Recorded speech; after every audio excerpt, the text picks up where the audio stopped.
Tokoh kita kali ini adalah seorang perempuan yang serba bisa. Ia piawai merangkai kata, bernyanyi, berdansa, mengurus keluarga.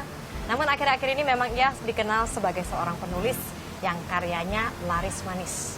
Simak perbincangan saya, Marisa Anita, bersama Dewi D. Lestari dalam Satu Indonesia.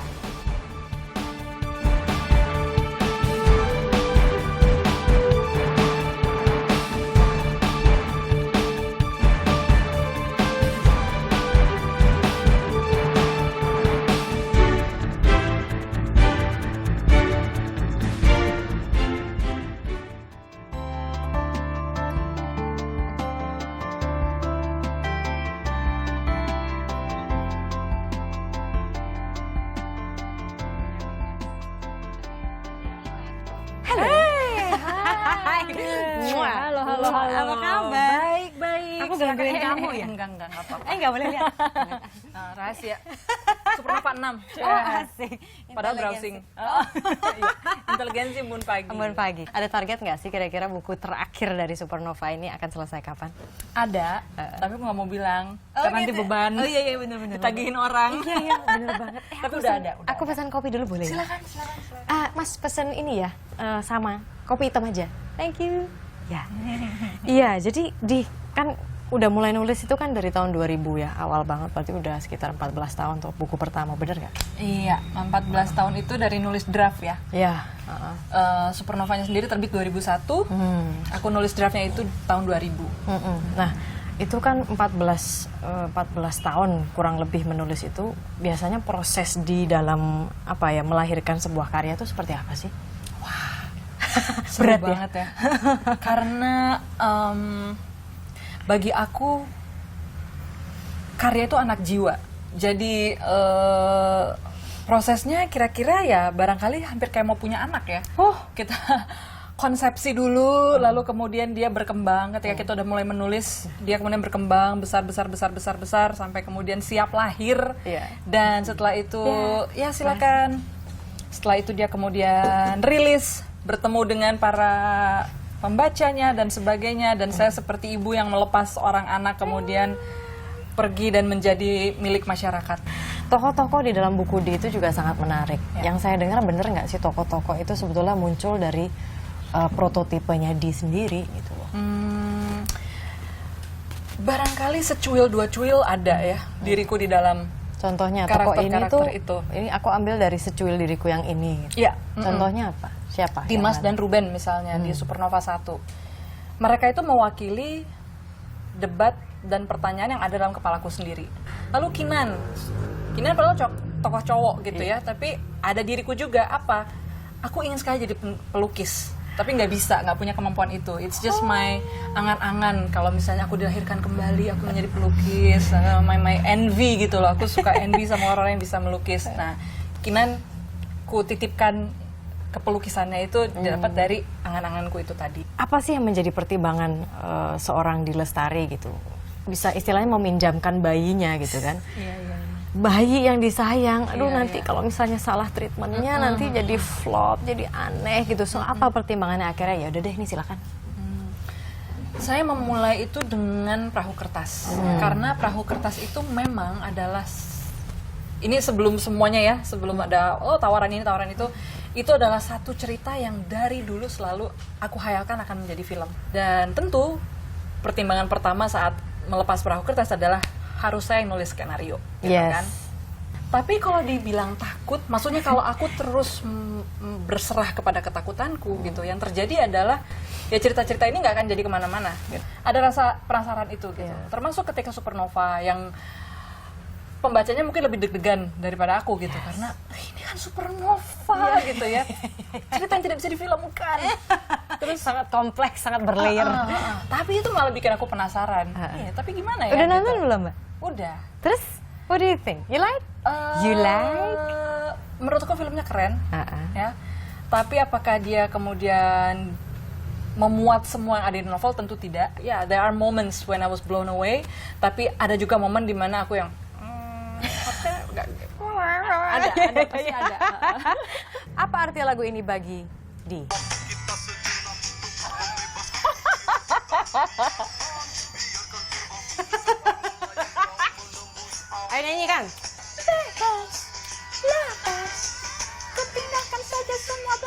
kayak chipmunk ya. Melayang dan melayang jauh, melayang dan melayang.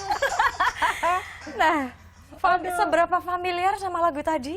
Ini awal karirku. Halo, awal karir dari anak vokal grup SMA, kemudian pergi ke ibu kota. Dan aku kan mengawali karir sebagai backing vokal. Iya, itu kan, itu tadi suaramu itu kan? Ini adalah Iwake adalah penyanyi Indonesia pertama yang aku backing vokali, even if apakah itu kata-kata yang tepat tidak tahu, backing vokali. Tapi tahun 93 itulah saat aku kemudian menjadi backing vokal bersama Sita, 2 tahun loh jadi backing vokal. Dan setelah tawaran dari Iwake itu kayak nggak tahu apakah saat itu Jakarta lagi kekurangan backing vokal ya. Akhirnya kita mulu. Keren. Siapa aja? Emerald, Humania, Java Jive. Pokoknya semua yang konser dulu kan ada tempat konser 21 itu. Yes, 90s pop. Iya, band itu semuanya pakai konser di situ kan, Harvey Maliholo, sampai Nia Zulkarnain saat itu beliau masih menyanyi, itu juga pakai kita sebagai backing vokal. Padiangan Project, terus Krisya, kita lama juga tuh. Jadi backing vokal tapi juga jadi penari latar yang aku dengar. Kalau untuk Hari Rusli, benar gak sih itu? Oh itu beda jalur karir. Wanna Be Dancers? Oh my god, itu lebih lama lagi. Kalau itu masih SMA. Oke. Tapi waktu konser Krisya, backing vokalnya dituntut untuk menari. Jadi kita dilatih oleh Mas Guru Soekarno Putra. Asik. Untuk ada koreografi sedikit gitu. Kalau yang Wanna Be Dancer itu zaman SMA gitu. Berarti aku Oh mau my dong God. lihat ini goyangannya sedikit. Aku mau tes, tapi musiknya harus 90s kan? Hah? Hap. Mari ajari saya. Boleh berdiri sedikit? Ini kurang 90s. Ini 90s banget, udah ayo ajari. Kalau ini lebih cocok gerakan vokal grup Ambon. Ya udah. Yang gitu, yang Oke. gitu. Kalau dulu gerakan 90s tuh ya. Gimana sih? Kayak shuffling. Yes, coba. Aduh, aku nggak bisa pakai ini. Oh ya udah, kita lepas dulu kalau gitu Hilsi, Iya, kita lepas iya. dulu. Gini loh. Nggak bisa. Gitu. Oh, Tolong diedit ya, jangan disebarkan ke itu sampai sekarang masyarakat nge-trend Indonesia. lagi, Di. Itu nge-trend lagi Makanya shuffling itu. Tapi dulu tuh makanya gerakannya kok shuffling banget ya, begitu. Thank you so much. Untuk mempermalukan diriku sendiri di hadapan jutaan rakyat Indonesia, terima kasih. Sebentar, ini foto ini apa artinya untuk Di? Kang Nunu. Nyebutnya Kang Nunu. Halo, Mas.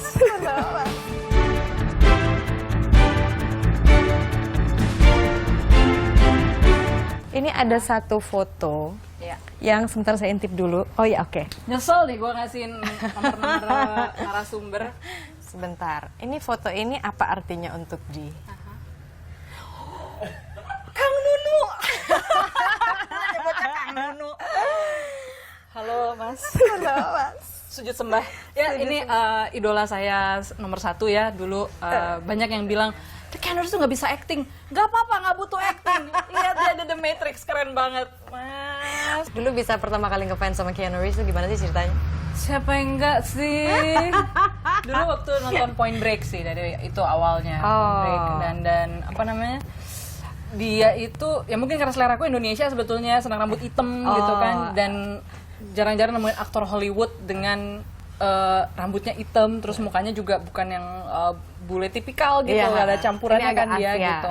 So, habis itu puncaknya sih waktu Matrix, karena menurut aku itu seneng banget sama filmnya pertama gitu, dan kedua dia di situ keren banget. Kalau gitu ini buatmu aja deh. Silakan ya. Tapi meskipun Alhamdulillah, aku terima kasih 4 foto ini nanti Mas Reza nggak apa-apa kan? Kita atur ya. Oke, diatur ya. Biasanya suami tuh suka lucu loh, Di. Iya. Maksudnya istrinya punya idola gitu kan, dia bisa cemburu bener. Kalau Mas Reza tuh ke bawah nggak sih? Karena beberapa suami seperti itu, it's like, ada istri gue malah lebih suka ini deh, gitu. Mungkin karena aku nggak pernah, ketika udah bareng sama dia, sudah tidak ada lagi figur yang wah gitu ya, kayak anak umur 20-an barangkali ya, atau belasan tahun kan masih sangat idolizing. Kalau aku sih memang kayaknya sudah tidak di fase itu lagi gitu. Ini juga mungkin saya masukin map. Oh gitu ya, nggak mungkin dipajang kayaknya ya. Mungkin dalam hati nggak ngaku aja. Sudah bukan Terima 17 kasih. lagi. Sama-sama, silakan disimpan atau dipajang Iya. atau terserah. Bicara mengenai Mas Reza ini, nah menurut Di itu kira-kira apa ya hubungan yang ideal antara seorang suami dan seorang istri itu seperti apa? Mungkin ideal di matanya Di gitu. Oke, kalau aku dan Reza kan sebenarnya berangkat dari sahabat ya, dan sahabat itu kan biasanya dekat karena banyaknya persamaan minat gitu. Kita punya prinsip yang namanya truthful communication. Jadi kita itu kejujuran itu kan kadang-kadang nggak selalu mengenakan ya, gitu. Dan banyak orang yang akhirnya daripada milih jujur, udah nggak apa-apa, gue telan sendiri aja deh, gitu. Ntar juga waktu akan menyembuhkan.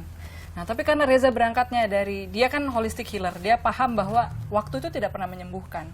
Jadi akhirnya daripada begitu, kita kalau ada apa-apa, gak enak dikit atau ngerasa itu, kita omongin. Walaupun ketika dalam menyelesaikannya, ya namanya penyelesaian konflik, pasti gak gitu enak juga gitu kan. Karena kita, gue yang begini kok, gitu. Tapi ketika itu selesai, kita jadi punya hadiahnya adalah deeper understanding.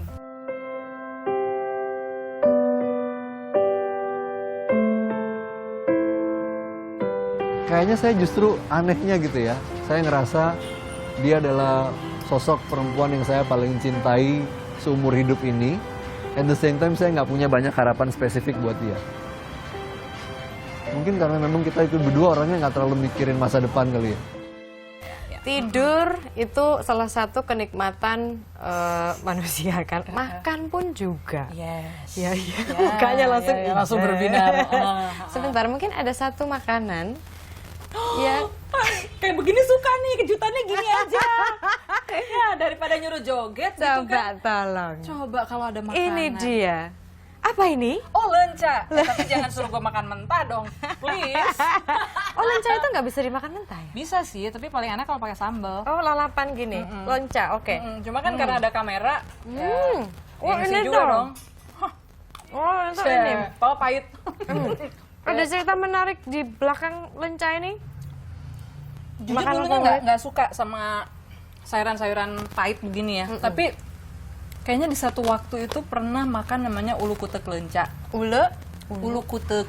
Kutek lenca. Ketahuan kamu bukan orang Sunda Iya, ya? ketahuan. Ulu kutek. Ulu kutek lenca. Iya, ulu kutek lenca. Itu jadi lenca ditumis pakai oncom.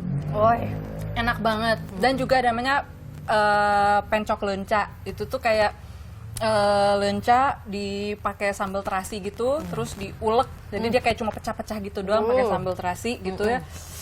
Wah, itu enak banget. Oke. Tapi kalau begini sih terus terang ini agak ini sih agak ujian. Ujian. Makan lenca mentah nggak ada sambal, tapi nggak apa-apa, ada bukan. sih. Dikasih lenca aja udah begini karena memang di Lestari Nggak ada yang lain ya? Sambelnya kurang gitu, mestinya ada sambelnya. Gemblong gitu. Ini tuh saya dapat informasinya dari teman-teman, dari Sita yang bilang, kalau misalnya di itu makan sekali makan banyak bener. Banyak gitu. banget. Ya. Aku tuh banyak banget. Nggak percaya aku tubuhmu segini. Aku tuh pernah tergabung dalam sebuah geng yang namanya Lotex pakai X ya. Itu adalah geng makan. Geng makan di mana semua anggotanya laki-laki. Aku tuh satu-satunya anggota cewek karena disebut anggota kehormatan. Yang makannya banyak banget. Jadi kalau ngeliat orang makan banyak tuh kita tertantang gitu, yang sampai nasinya meluber-luber dari pinggir piring gitu, yang gue juga bisa, wah langsung gitu. Makanya banyak banget, makanya mungkin sering tidur karena aku tuh nggak snacking, jadi makan besar 3 kali sehari atau 2 kali sehari karena suka kadang lewat sarapan gitu, terus udah kayak ular. Begitu selesai makan, blok gitu kan, ngantuk. Nggak usah dimakan terus kan? Iya, dimakan juga nggak apa-apa kok. Sambil menikmati satu lagu lagi. Ini apa sih artinya buat Di?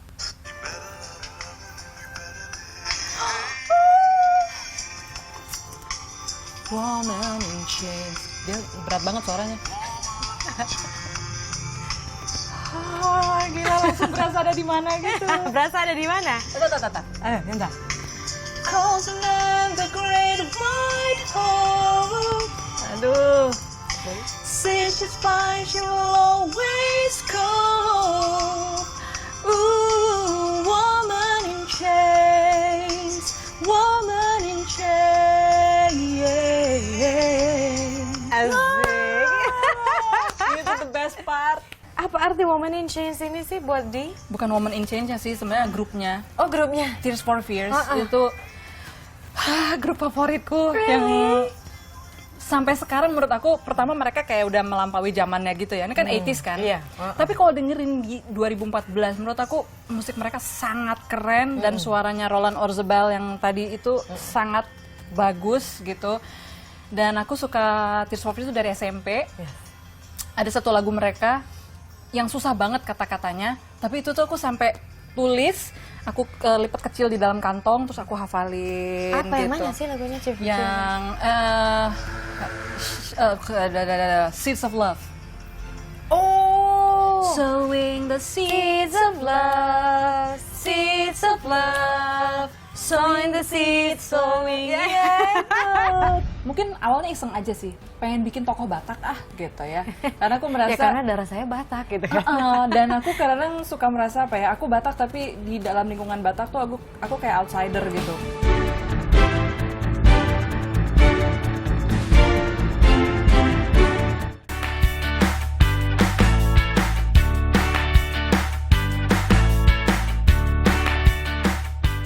Kalau buat saya Dewi itu pinter, gelo, dan inspirasional. Romantis tukang makan.